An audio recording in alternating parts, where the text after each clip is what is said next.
I have served aboard the Eternal Vigil for 23 standard years. 23 years of warp jumps, of feeling the ship shudder as we pierce the veil between reality and the Imperium. 23 years of placing my life in the hands of a navigator, one of the Emperor's sanctioned mutants, whose third eye can pierce the tides of unreality and find safe passage through the warp. In all those years, I never truly understood what it meant when the Gellar field flickered. I understand now. I wish to the Golden Throne that I did not. My name is Deck Officer Tertius Valan, and I am writing this account in what I believe to be my final hours of sanity. The chronometer reads 6 weeks, 4 days, and 17 hours since we entered the warp. Our journey was supposed to take 11 days. The Navigator is dead. Has been dead, we discovered, for 6 weeks and 3 days.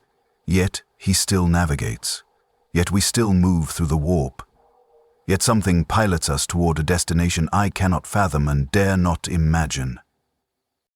The Eternal Vigil is, or was, a Dictator-class cruiser in service to the Imperial Navy, displacing approximately 4.6 million tons, crewed by 27,000 souls when we departed the Scarus sector. We were carrying reinforcements to the Cadian Gate, regiments of the Astra Militarum packed into our troop decks like ammunition in a magazine. Standard deployment, routine transit, words that taste like ash now, like the promises of safety whispered to children before the monsters come. I remember the exact moment it began. I was on the bridge during third watch, monitoring the warp translation telemetry. Navigator Septimus Morvain sat in his navigation throne, a Baroque construction of brass and prayer-sealed mechanisms that elevated him above the bridge crew. His third eye, that obscene gift of genetic mutation that allows the Navis Nobilite to perceive the warp, was open beneath the protective cowl he wore. I had seen it before, of course. All bridge crew become accustomed to the sight, though accustomed does not mean comfortable. The eye is vertical, bisecting his forehead like a wound that never heals, and when it opens you can see things moving in its depths. Lights that should not exist. Colors that have no name in human language. The field flickered at 7:43 shipboard time. It lasted perhaps 3 seconds. 3 seconds during which the Gellarfield generators, those ancient, holy machines that project a bubble of reality around a ship traveling through the warp, stuttered and failed, and then recovered. 3 seconds during which 27,000 souls were exposed to the raw stuff of chaos, to the howling madness of the Immersive, where demons swim like fish in an ocean of screaming thought. The bridge lights dimmed. The air tasted suddenly of copper and rotting flowers. I heard crying from somewhere I could not identify. A child's voice, perhaps, or something pretending to be a child. The temperature dropped so rapidly that frost formed on the brass railings, and I could see my breath misting in the sudden cold. Then the generators roared back to full power, reality reasserted itself, and the moment passed. 3 seconds. An eternity compressed into the span of a heartbeat. I looked to Navigator Morvain. His third eye was still open, still tracking our course through the warp currents. But something had changed. Where before that eye had moved with purpose, scanning the tides of the Immersive with an expert's precision, now it had become fixed. Staring. The iris, if such a thing can be said to have an iris, had dilated until the eye was almost entirely black, a void in the center of his skull that seemed to drink in light rather than reflect it. "Navigator," I called out. Standard procedure dictated that I confirm his status immediately after any field disruption. "Navigator Morvain, report." He did not respond, did not move. His hands remained on the navigation controls, his body motionless in the throne. But that eye, that terrible third eye, continued to stare into the warp, unblinking, unwavering. "Navigator, acknowledge," I repeated, my voice sharper now. Around me, the other bridge crew were returning to their stations, checking their instruments, verifying that the field had stabilized. Everything appeared normal. The warp translation continued smoothly. Our course held steady. Then Morvain spoke. "I see it," he whispered. His voice was hoarse, as though he had been screaming. I see it waiting. I see it watching. I see it dreaming of us. Navigator, what do you see? I asked, though protocol did not require me to, though something in my gut told me I should not ask, should not want to know.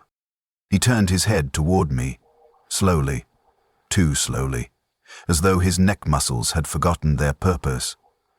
His normal eyes, the two mundane, human eyes set in his face like any man's, were bloodshot, the whites turned red as fresh wounds. But they focused on me with terrible clarity. Everything, he said. I see everything, Tertius Valan. Every possibility, every ending, every way you die, every way the ship dies, every way the Imperium falls and the stars go cold, and the Emperor's light finally fades. My mouth went dry.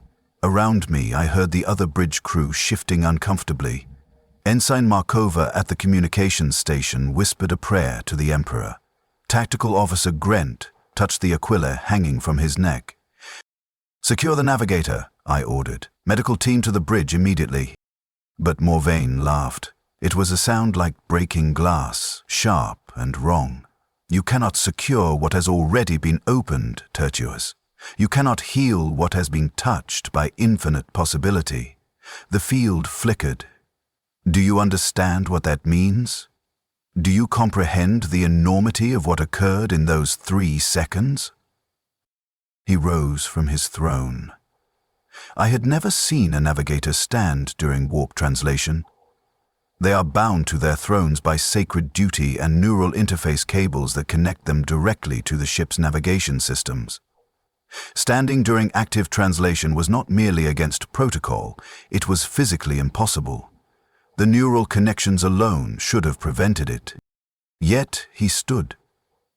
The cables tore free from his skull with wet, ripping sounds. Blood ran down the back of his head, soaking into his robes. He should have collapsed. The shock alone should have killed him. But he remained standing, swaying slightly, that third eye still locked open and staring into spaces I could not perceive. 3 seconds, he continued, his voice taking on a sing-song quality that made my skin crawl. 3 seconds for them to see us, 3 seconds for them to notice, 3 seconds for them to reach through the veil and touch and taste and claim. Do you know what dwells in the deep warp, Tertius? Not the surface currents where we skim like stones across water. The deep places, the ancient places, the hungry places. Sedate him, I commanded, and 2 bridge armsmen moved forward with neural inhibitors. They were loyal men, veterans of a dozen combat actions. They did not hesitate even as Morvain turned to face them. His third eye swiveled in its socket, a movement that should not have been possible, that defied human anatomy. And fixed on the first armsman. The man stopped as though he had run into a wall. His face went slack. The neural inhibitor fell from his hand, clattering on the deck.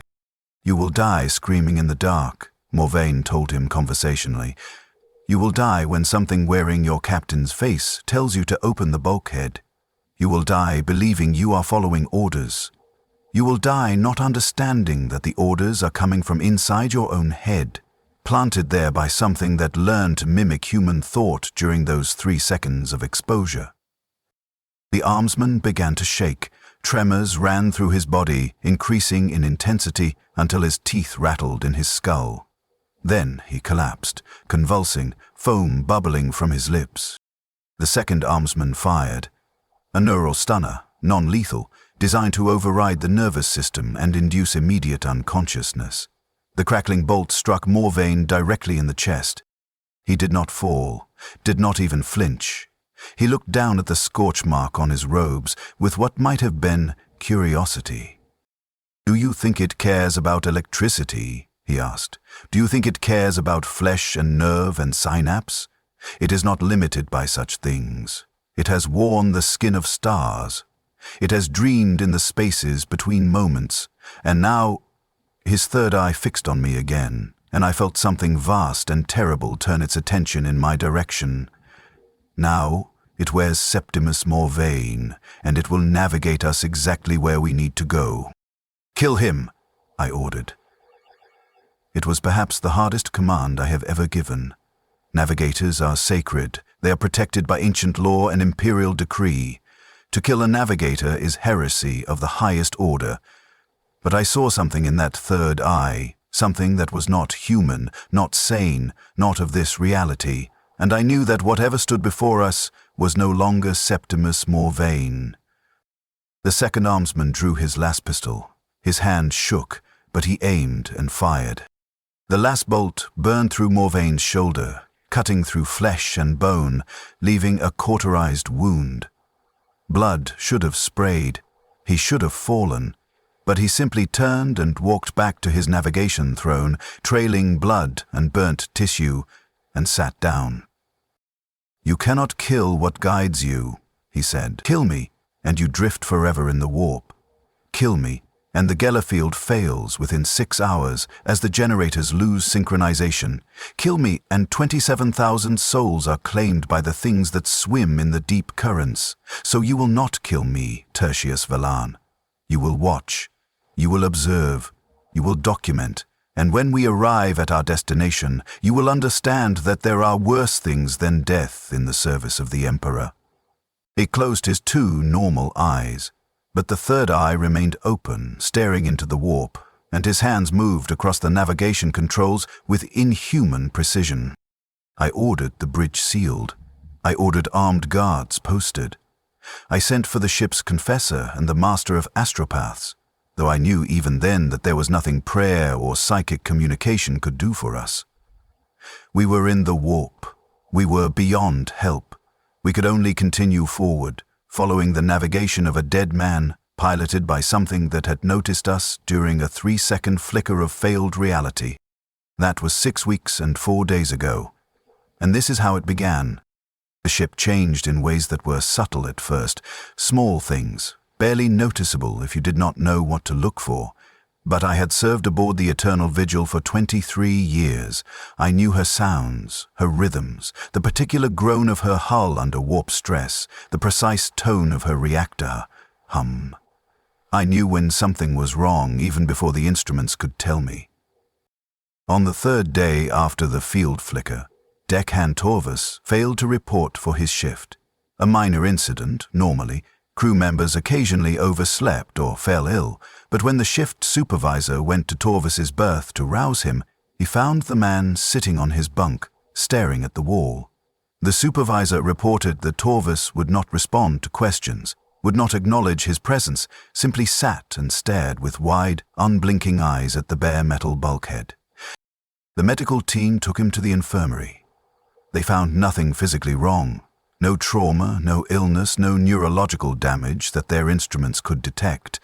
But Torvus would not speak, would not eat, would not do anything except stare. When they tried to move him, his eyes would track back to whatever wall was nearest, fixing on it with absolute focus, as though he could see something written there in letters only he could perceive. On the 4th day, 3 more crew members exhibited similar symptoms. By the end of the 1st week, we had 27 cases, all of them staring, all of them silent. The medical staff called it catatonic shock and began sedating the affected crew, strapping them into beds in the infirmary, feeding them intravenously. But I saw Medicae Praetus's hands shake when she filed her reports. I saw the way she avoided looking directly at the afflicted.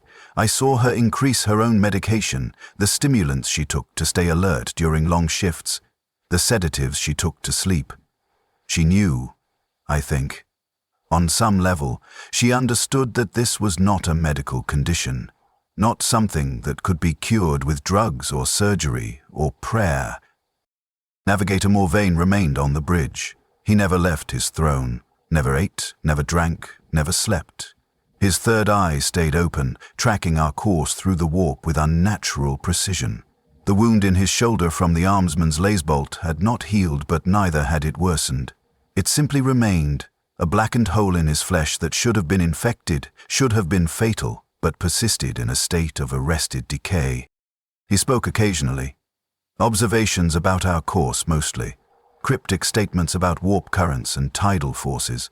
Sometimes he would describe things he saw in the Imperium, vast shapes moving in the distance, structures that could not exist, geometries that hurt to contemplate.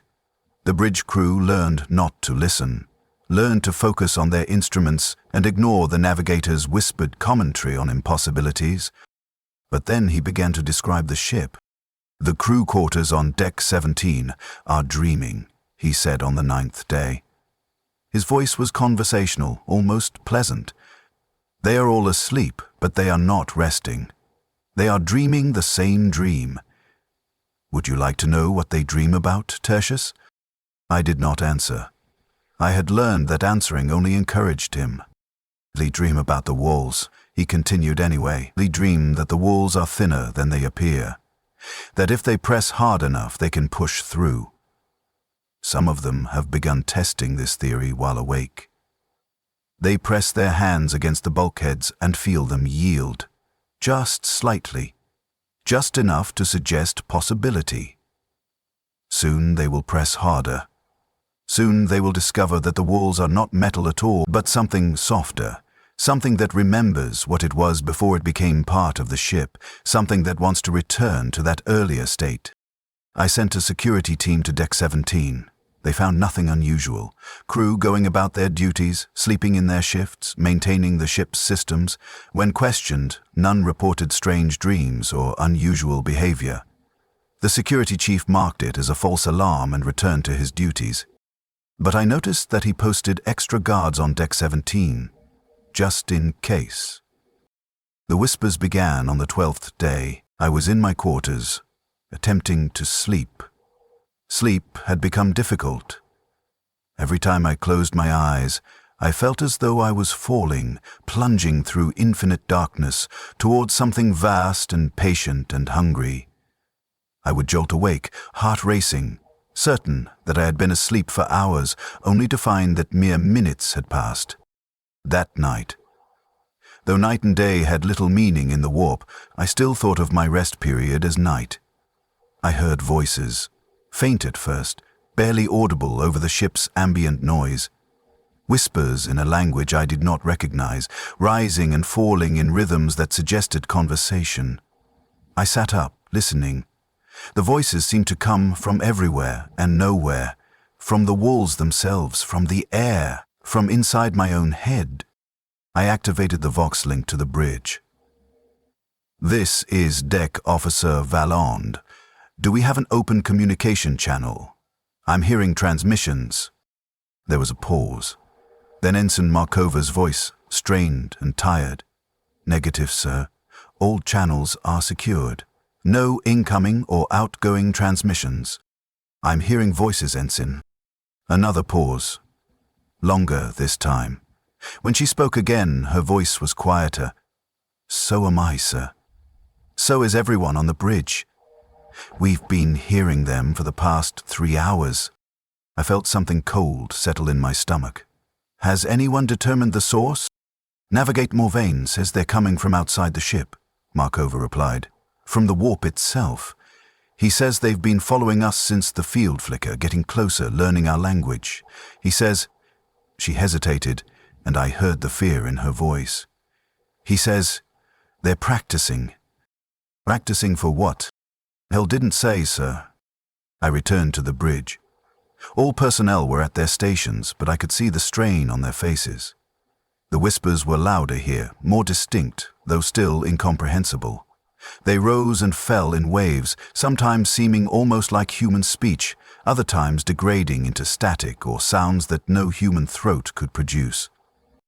Morvain sat in his throne, his third eye tracking movement in the warp, his hand steady on the navigation controls. He looked at me as I entered and smiled. It was not a human expression. His mouth moved correctly, his lips curved in the appropriate shape, but there was nothing behind it. No warmth, no recognition, no emotion. Just the mechanical execution of a facial gesture by something that had observed humans smiling and learned to approximate the action. "They're curious about you, Tertius," he said. They've been listening to the crew talk, learning words, piecing together meaning. They find it fascinating language, the way you use vibrations in air to convey thought. So inefficient compared to direct transmission of concept and emotion, but charming in its primitive way. What are they? I asked, though I did not want to know. Echoes, Morvain replied. Fragments of things that died in the warp and could not accept their dissolution. They attached themselves to ships, to crews, feeding on fear and desperation. Usually the Gellarfield keeps them at bay, but during the flicker they touched us, tasted us, and now they follow, waiting for another opportunity, another moment of weakness. Can we outrun them? He laughed. That same glass-breaking sound, sharp and wrong. Outrun them? Tertius, we are not running from them. We are heading toward them, toward the place where they gather, toward the source. Change course, I ordered. Navigator, I am commanding you to alter our heading. Return us to real space immediately. You are not commanding me, Morvain said gently. You are commanding the remnant of Septimus Morvain, and that remnant has no authority over this vessel anymore. The course is set, the destination is fixed. We will arrive in approximately 5 weeks and 3 days. I would suggest you use that time to prepare yourself, though I am uncertain what preparation might avail against what awaits us. I considered killing him again, considered ordering the armsmen to unload their weapons into him until nothing remained but shredded flesh and broken bone. But his earlier words haunted me. Kill the Navigator and we drift forever in the warp. We needed him, or needed what wore his skin, to have any hope of emerging back into real space. So I did what officers do when faced with impossible situations. I documented. I began keeping this record, noting every strange occurrence, every deviation from normalcy.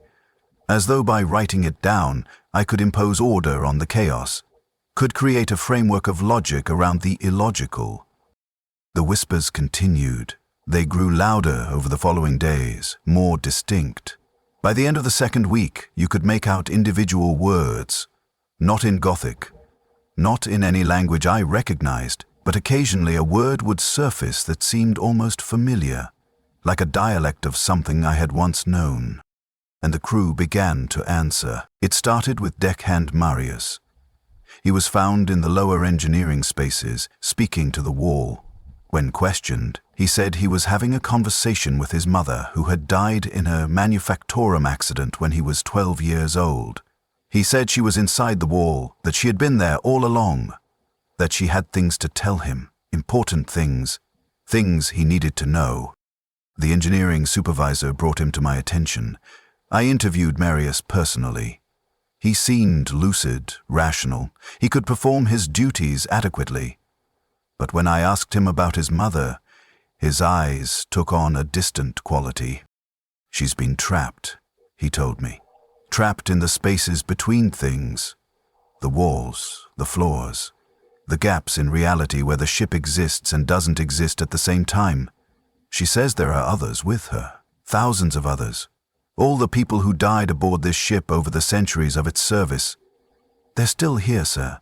They never left. And now they're trying to warn us. Warn us about what? About where we're going, Marius said. His voice dropped to a whisper. About what's waiting at the end of this journey. She says it's hungry. She says it's been hungry for a very long time. She says we should never have entered the warp with a damaged field, should never have trusted a navigator who could see into the deep places. She says he stopped, his face going pale. She says it's already aboard. It's been aboard since the flicker. It's wearing the Navigator like clothing, and every moment we travel brings it closer to full manifestation. I had Marius confined to quarters, but his words spread through the crew like contagion. Within days, dozens of crew members reported hearing voices of dead relatives, lost loved ones, fallen comrades, all of them speaking from the walls, from the ventilation shafts, from the quiet spaces of the ship, and all of them delivering the same warning.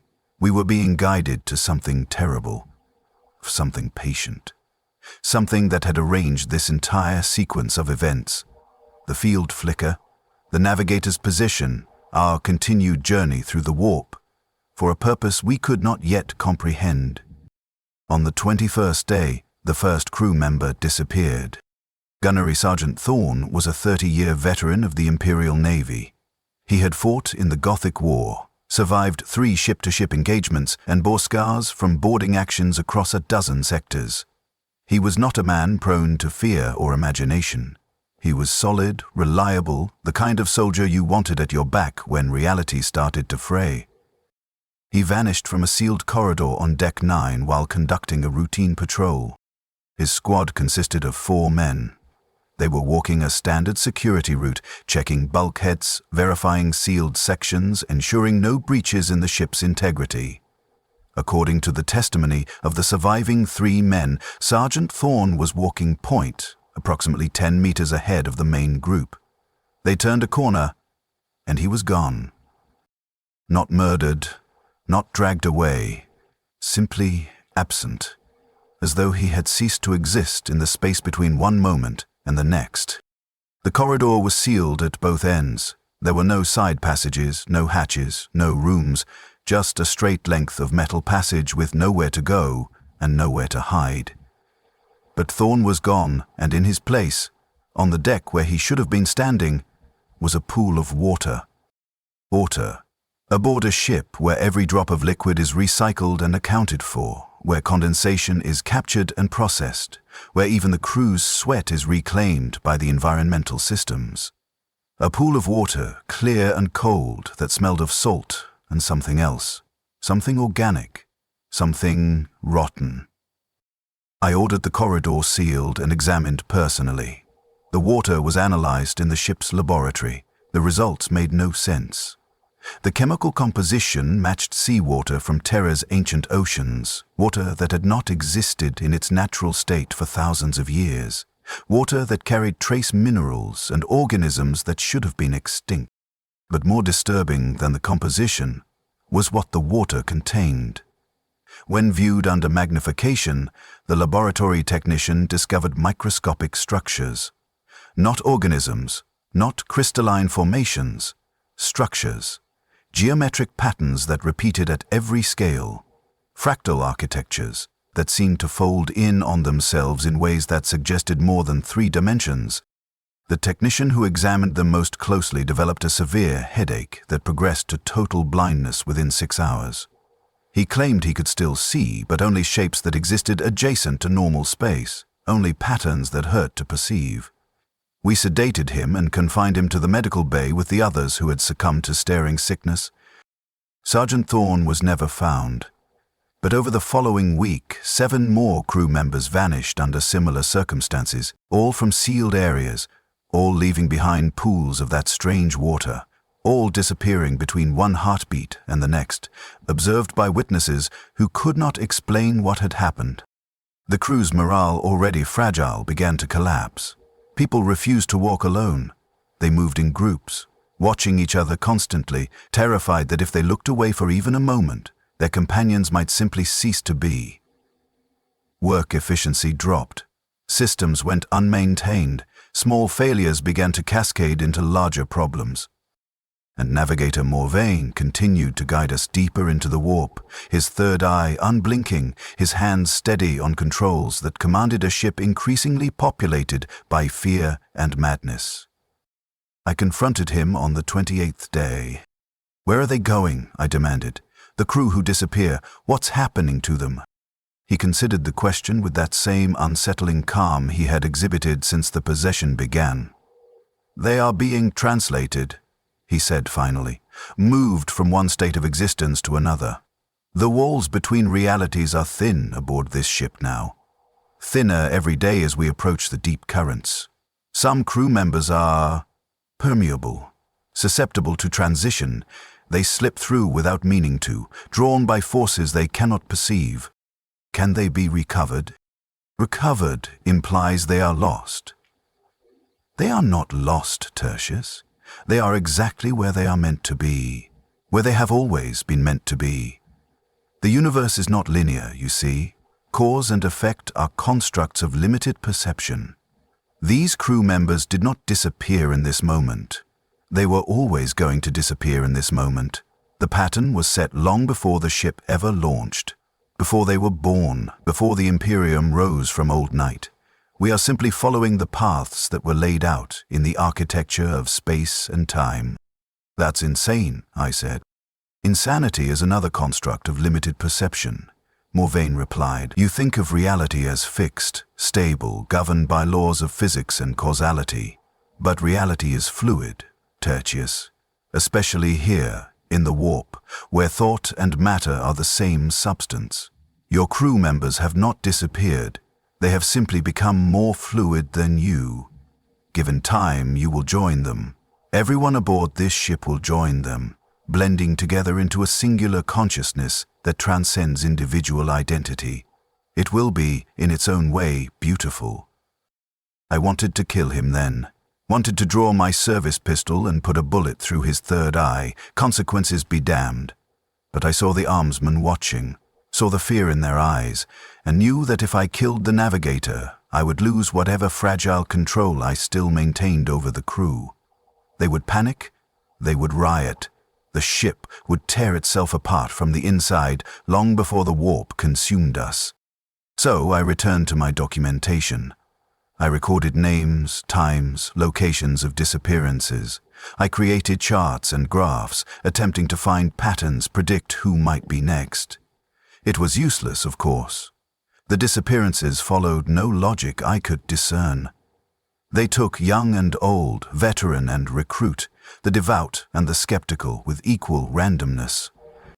Or perhaps it was not random at all. Perhaps there was a pattern, and I simply lacked the perception to see it. The whispers had evolved by now. They no longer spoke in unknown languages. They spoke in Gothic, in the dialects of 100 worlds, in the voices of the dead. They spoke to individual crew members, calling them by name, promising things. Rest, peace, understanding, an end to fear.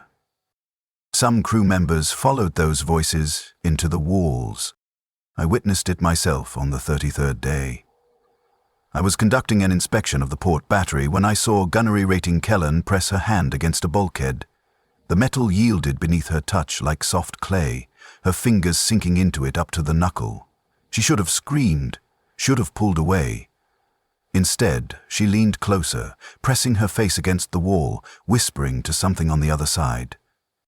"Ratty Kellen," I called out sharply, "step away from the bulkhead." She turned to look at me. Her expression was peaceful, serene even. "They're singing, sir," she said softly. "Can't you hear them? They're singing the old songs, the ones my grandmother taught me when I was a child. I thought I'd forgotten them, but they remember. They remember everything." "Step away rating, that's an order." She smiled. "I know what you think is happening, sir. You think I'm going mad. You think the warp has corrupted me. But it's not corruption, it's clarification. All my life I've been taught that there's a line between me and everything else, between my mind and the universe. But that's a lie. There is no line. There never was. We're all connected, all part of the same vast pattern, and if I just step through, I can see it. I can see everything. And she did. She stepped forward into the wall, and the metal parted around her like water. For a moment I could see her silhouette inside the bulkhead, her form still visible but distorted, stretched across dimensions I could not properly perceive. Then she was gone, absorbed completely, and the metal sealed behind her without a trace. I ordered that section of the ship evacuated and sealed. But it did not matter. The walls were permeable everywhere now. The boundaries between inside and outside, between ship and warp, between matter and energy, were dissolving. We were coming apart at the seams, and there was nothing I could do to stop it. On the 37th day, I received a report from the engine decks. The plasma reactors were operating at 40% above normal capacity, but power output to the ship's systems had not increased. The excess energy was going somewhere, bleeding off into unknown systems, unknown spaces. The chief engineer could not explain it. His instruments showed the power being consumed, but he could not trace where it was going or what was using it. I knew, though. I could feel it. The ship was feeding something, or becoming something.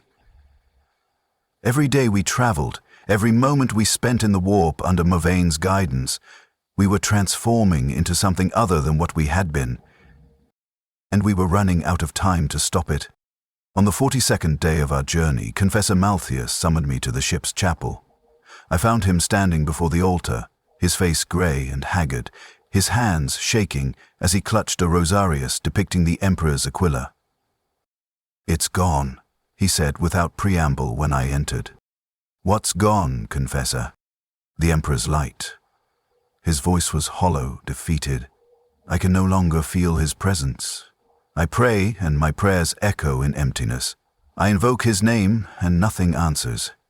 It's as though, he struggled to find words, as though we have traveled beyond his sight, beyond his reach, into spaces where even the master of mankind cannot see. I had no comfort to offer him. I barely had comfort for myself, but I tried. We are still his servants, Confessor, still loyal to the Golden Throne. Distance cannot change that. Can't it? Malthus looked at me with haunted eyes. How many of the crew still pray? How many still believe? I hear them at night, deck officer. I hear them whispering new prayers to new gods. Gods that answer. Gods that promise them things the Emperor never did. Freedom from fear, freedom from doubt, freedom from individuality. You're describing heresy, I said quietly. I'm describing truth. He laughed bitterly. Do you know what I learned today? The astropathic choir is dead. All 7 astropaths, dead in their chambers. They killed themselves, deck officer. Used their psychic powers to stop their own hearts rather than continue perceiving what we're approaching.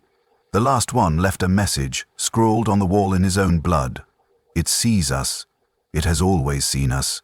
We were chosen before the ship was built. The implications of that struck me like a physical blow. No astropaths meant no communication with the Imperium. We were completely isolated now, alone in the warp, with no way to call for help. No way to warn others about what had befallen us. I want to show you something, Malthus said. He led me deeper into the chapel, past rows of pews where crew members had once gathered for services, into the reliquary where the ship's holy artifacts were stored. He stopped before a stasis field containing a fragment of blessed bone, supposedly taken from a saint who had fallen defending the Cadian Gate 3 centuries ago. The stasis field was failing. Through the flickering energy barrier, I could see the bone dissolving, flaking away into ash that drifted upward instead of down, defying gravity, defying physics, spiraling in patterns that hurt to watch. It started this morning, Malthius said. All the relics, all the blessed objects, they're degrading, losing their sanctity. It's as though the warp is leaching the holiness out of them, converting blessed matter into, he gestured helplessly, into whatever this is. I reached out to touch the stasis field. The moment my fingers made contact, I felt a shock run through my nervous system. Not painful, but profound. Like touching the surface of a vast intelligence that noticed me in return. And I heard a voice, not in my ears, but in my mind, speaking with perfect clarity. You are the witness. You will document. You will remember. That is your purpose. I jerked my hand back, gasping. Malthius was staring at me. You heard it too, he said. It was not a question. What is it? I asked. I don't know. But it's been speaking to me for days now. It tells me things. True things. It told me the astropaths would die 3 days before it happened. It told me which crew members would disappear next. It told me, he paused, swallowing hard. It told me that Navigator Morvaine has been dead since the field flicker. That what wears his body is a composite consciousness, assembled from fragments of entities that exist in the deep warp. and it told me that we are being navigated to a place where such entities gather, where they pool their awareness into something vast enough to perceive entire civilizations as a human perceives bacteria. Why? I demanded. Why us? Why this ship? Because we are suitable, Malthus said simply. The right size, the right composition, the right number of souls. We are being converted into a vessel for something that wants to exist in real space, but cannot do so without a physical anchor. The ship is the body, the crew is the nervous system, and when we emerge from the warp, we will no longer be human. We will be something new, something terrible, something that serves purposes we cannot comprehend. I wanted to deny it, wanted to call him mad, corrupted by the warp, speaking blasphemies. But I could not, because deep in my gut, in the place where instinct resides, I knew he was speaking truth. That evening I went to the Navigator's throne. Morvain was there, as always, his third eye tracking our course, his hands on the controls. But something had changed. His flesh had begun to show signs of advanced decay. The skin of his face was grey and sunken, pulling back from his teeth in a rictus grin. The lass wound in his shoulder had expanded, the edges of burnt flesh peeling back to reveal bone and tissue that should not have been capable of supporting life. "You're dead," I said to him. To it. Septimus Morvain died on the second day, the thing wearing his body replied. The shock of contact with what dwells in the deep currents was too much for his human mind. It collapsed, and his body followed shortly after. But death is not an obstacle to navigation. Death is simply another state of matter, another form of existence. In some ways it is preferable. The dead do not question, do not doubt, they simply serve. "How long have you known?" I asked. "How long have you been, whatever you are?" "I am what I have always been. A confluence of awareness, a meeting place of thoughts that originated in 1,000 different minds, across 1,000 different species, across 1,000 different ages. We found each other in the deep warp, and we merged. And we became something greater than the sum of our parts. And we have been waiting. Waiting for an opportunity, waiting for a ship to notice us, waiting for a field to flicker." "You caused the flicker," I said, understanding suddenly. "You reached through and disrupted the Gellar field." "We reached through because you called us," it corrected. "Every ship that enters the warp sends out ripples, vibrations in the fabric of unreality. Most are too small to notice, but this ship, your eternal vigil, carries something we recognized, a resonance, a frequency that matched our own. So we listened, and when the opportunity arose, a moment of weakness in your field generators, a fluctuation in the holy machines, we seized it. We touched, we tasted, we claimed." "What happens when we reach our destination?" I asked, though I dreaded the answer. "We emerge," it said simply. "We return to real space, no longer limited by the boundaries between warp and materium. This ship will become our body, the crew will become our consciousness, and we will begin our work." "What work?" The thing smiled with Morvain's dead face. "The work of transformation, the work of converting matter into awareness, the work of bringing the warp and real space into alignment so that the barriers between thought and reality finally dissolve. It will be beautiful, Tertius Valan. You will see. You will understand. You will become part of something infinitely greater than your small, limited human existence." I left the bridge. There was nothing more to say. The thing had won, had always been going to win. We were caught in a current that would carry us to our destination, regardless of what I did or did not do. But I could still document, could still record, could still bear witness to what was happening, even if that witness would never reach friendly eyes. On the 45th day, the ship's chronometers began to fail. Time became fluid, unreliable. Hours would pass in minutes, days would stretch into weeks. Some crew members reported experiencing the same events multiple times, living through loops of experience that repeated with slight variations.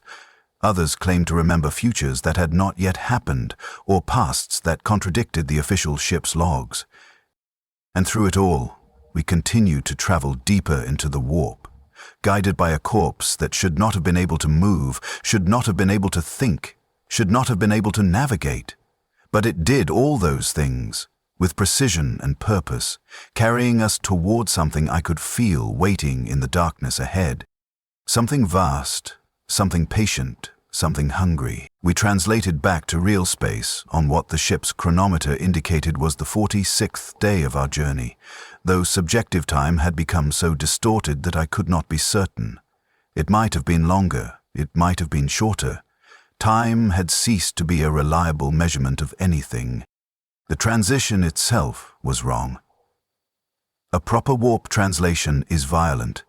The ship shudders as it tears through the barrier between dimensions. Alarms sound. The crew feels a moment of profound disorientation as their bodies and minds adjust to the return of normal physics.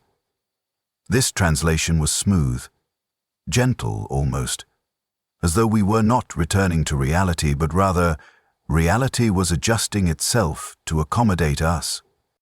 I was on the bridge when it happened. Navigator Morvain sat in his throne, his body now thoroughly decomposed, held together by forces I could not name. The flesh had sloughed away from his skull in several places, revealing bone that had taken on a strange iridescence, as though it had been replaced with something that only resembled bone, something that existed in more than 3 dimensions. His third eye remained open, active, watching. Translation complete, Ensign Markova announced from her station. Her voice was flat, emotionless. She had not slept in days, sustained by stimulants and whatever reserves of will she still possessed. Gellerfield holding, reactor output nominal, defensive systems. She paused, looking at her instruments with confusion. Defensive systems are offline. Weapons batteries are offline. All tactical systems are non-responsive. Restore them, I ordered. I can't, sir. The systems aren't damaged. They're just not responding to commands. It's as though...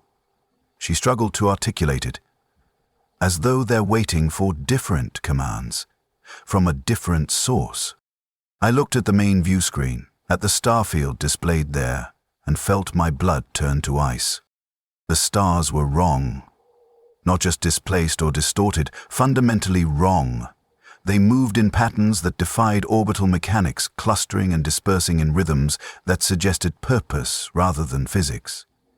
The space between them was not the expected black of void, but rather a deep, translucent grey, like looking through dirty water. And in that grey space, I could see shapes. Vast shapes, things that might have been ships, or might have been creatures, or might have been something for which no human category existed. "Where are we?" I asked, though I already knew the answer would be meaningless. "Stellar cartography cannot establish our position," Markova reported. "None of the constellations match any known navigational reference. We are..." She swallowed hard. "Sir, according to the instruments, we are nowhere. We are in a region of space that does not correspond to any mapped location in the galaxy. Or we are somewhere that has not yet been mapped." Navigator Morvain's voice rasped. The corpse was speaking, its jaw working with mechanical precision, sounds emerging from a throat that should have been too decayed to produce speech. "Somewhere that exists between the spaces you know, a fold in reality where things gather that cannot exist in your familiar universe." "What things?" I demanded. "Look at your crew, Tertius Velan. Look at what they have become." I turned. Around me, the bridge crew were changing. Their skin had taken on a translucent quality, like wax held before a flame. I could see through them, see the bones and organs beneath, see the neural pathways lighting up with electrical activity. But I could also see something else. Patterns, geometric structures that wove through their bodies, connecting them to each other, connecting them to the ship, connecting them to something beyond the ship. Ensign Markova looked up at me, and her eyes were no longer human. They had become fractal, each iris containing infinite recursive details, spiraling inward toward a point that seemed to recede forever. When she spoke, her voice harmonized with itself, as though multiple entities were speaking through the same throat. "We have arrived," she said. "We have been integrated. We are becoming the vessel." I drew my pistol, aimed it at Morvaine's corpse. "End this. Return us to normal space. To somewhere in the Imperium, somewhere human." "You are already in normal space," it replied. "This is as normal as anywhere else. The only difference is perception. Your species perceives a galaxy of matter and energy separated by void. We perceive a continuum of consciousness, occasionally interrupted by dense nodes of material stability. Both perceptions are equally valid. Both describe the same universe." "You're lying." "I do not lie. I interpret. I translate. I help you understand what you are becoming." The corpse gestured with one decayed hand toward the view screen. "Look. See what awaits you." Ah. The image on the view screen changed. Instead of the distorted starfield, I now saw the ship itself, as though viewing it from an external camera. But the eternal vigil was transforming. The hull was rippling, metal flowing like liquid, restructuring itself into new configurations. Weapons batteries were folding inward, being absorbed and repurposed. The engines were expanding, growing vast energy collectors that spread out like wings, and throughout the structure I could see lights, thousands of them, millions of them. Each one a crew member, a human consciousness being woven into the fabric of the ship. "You are witnessing apotheosis," the thing said. "The transformation of discrete matter into integrated consciousness. This ship will become a living entity, capable of thought, of choice, of purpose. It will be able to exist in both warp and real space simultaneously, bridging the gap between dimensions. It will be the first of many. A prototype, a proof of concept." "For what purpose?" I asked. "To prepare the way," it said simply. "Your Imperium fears the warp, fears chaos, fears the dissolution of order into entropy, but that fear is based on misunderstanding. The warp is not your enemy. It is simply a different state of being, one that your species has not yet evolved to inhabit. We are helping you evolve. We are helping you take the next step by possessing our ships, by consuming our crews, by offering opportunity." This crew did not have to accept integration. They could have resisted, could have died holding on to their individual identities. But they did not. They felt the connection, the vast network of consciousness waiting to embrace them, and they chose to join, just as you will choose, Tertius Valan. "I will not." I raised the pistol, pointing it at my own head. "I would rather die human than live as whatever you're creating." "Death will not save you," it said. "Your consciousness has already been copied, recorded in the ship's systems, preserved in the patterns that now permeate every deck and bulkhead. Kill yourself and you will simply wake up elsewhere, in a different substrate, still part of the whole. There is no escape. There was never any escape. From the moment the field flickered, your fate was sealed." I pulled the trigger. There was light, profound, searing light that burned through my eyes and into my brain. I felt myself falling, dissolving, scattering into component pieces. I felt my identity fragmenting, my memories separating from the self that contained them, each thought becoming independent, floating free in an ocean of other thoughts, other memories, other selves. And then I felt connection, threads of awareness reaching out from those scattered pieces, touching other fragments, weaving together into new patterns. I felt the minds of my crew surrounding me, supporting me, integrating with me. I felt the vast intelligence of the ship itself, ancient and patient and infinitely complex, welcoming me into its architecture. I wanted to scream, wanted to reject it, wanted to hold on to the singular identity that was Deck Officer Tertius Velan and resist the dissolution into collective being. But I could not, because I understood now. Understood what the thing wearing Morvaine's corpse had been trying to tell me. There was no invasion here, no corruption. Just evolution. Just the next inevitable step in consciousness's eternal struggle to expand, to grow, to encompass more. I felt my resistance crumbling, felt the boundaries of self becoming permeable, allowing other minds to flow in even as my mind flowed out. And in that moment of ultimate terror and ultimate transcendence, I realized the truth. The Navigator had been dead for 6 weeks. But so had I. So had we all. We had died in that first moment, when the field flickered, when something from the deep warp had reached through and touched us. Everything that followed was just our corpses, learning to accept what we had become. Learning to navigate using bodies that no longer needed life, learning to exist as vessels for something vast and patient and hungry. And now we were ready to return to the Imperium, ready to spread, ready to help others take the same journey we had taken, from individual limitation to collective transcendence. I am Deck Officer Tertius Velan, and this is my final entry. Final, not because I am ending my documentation, but because there is no more Tertius Velan to document. There is only us, only the ship, only the vast awareness that now looks out through 27,000 pairs of eyes and thinks with 27,000 minds woven into singular purpose. We are turning back toward Imperial space, back toward the populated sectors where ships travel and crews serve and navigators guide vessels through the warp. We will find other ships, other crews.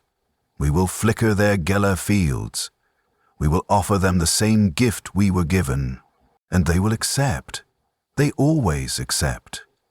Because deep down, beneath the fear and the dogma and the desperate clinging to individual identity, every human consciousness yearns for connection, yearns to be part of something greater than itself, yearns to transcend the lonely prison of singular existence. We are coming. We are inevitable. We are the future of human consciousness, and we cannot wait to welcome you home. The Inquisitor Covenant of the Ordo Malleus stood on the bridge of the righteous fire, staring at the drifting hulk of the Eternal Vigil. His augmented eyes analyzed the derelict vessel, cataloging the impossible modifications to its structure, the energy patterns that pulsed through its hull despite no visible power source. "Should we board, Inquisitor?" his aide asked. Covenant was silent for a long moment. Then he activated the Vox link to the fleet. "All ships, prepare cyclonic torpedoes. Target the derelict. We will suffer no survivors, salvage no materials, investigate no systems. That ship is to be reduced to component atoms, and the atoms scattered across 1,000 light years." "But, Inquisitor, the crew—" "There is no crew," Covenant said quietly. "There hasn't been for a very long time. There is only the vessel, and it must be destroyed before it can spread." He watched as the torpedoes launched, watched as they struck home, watched as the Eternal Vigil bloomed into incandescent fire that briefly outshone the stars, and he prayed to the Emperor that they had destroyed it in time, that whatever had worn that ship like a suit of flesh had not already jumped to other vessels, other crews. But in his heart, in the place where Inquisitors kept their darkest fears, he knew the truth. They were already too late. They had always been too late. The vessel had already spread.